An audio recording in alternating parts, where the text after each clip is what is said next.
خاوند طلاق کے بعد مکر جائے اور گھر والے بھی ساتھ نہ دیں تو کیا کرنا چاہیے؟ اور خاوند خلا مانگنے کا کہہ رہا ہے کہ حق مہر دو، میں آزاد کر دوں گا، حالانکہ طلاق 7 مرتبہ دی ہے، ABCDE۔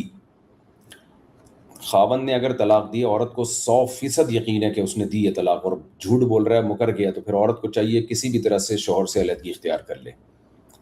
تو ایسی صورت میں کورٹ سے خلا لے کے علیحدگی اختیار کر سکتی ہے۔ وہ کورٹ کا خلا تو شرعی طور پہ معتبر نہیں ہوگا، لیکن طلاق تو چونکہ وہ آلریڈی دے چکا ہے، تو جان چھڑائے کسی بھی طریقے سے چھوڑ دے مہر ایسے نالائق آدمی جو طلاق دے کے مکر گیا ہے۔ لیکن کیونکہ اگر اس عورت اس شوہر قریب آئے گا تو پھر ظاہر ہے وہ زنا ہوگا، تو اس لیے حتی الامکان ایسے مرد سے جان چھڑائے۔ باقی جب تک عورت کے پاس گواہ نہیں ہوں گے تو مفتی یا قاضی یا جج جو بھی ہے وہ شوہر ہی کی بات کو مانے گا، کیونکہ ہمارے پاس تو کوئی دلیل نہیں ہے۔ تو ایسی صورت میں سپورٹ تو شوہر کو کیا جائے گا کہ بھئی ایسا نہ عورت نے جھوٹا الزام لگایا ہو۔ تو لیکن اگر عورت کو یقین ہے تو عورت کسی بھی طرح سے جان چھڑائے۔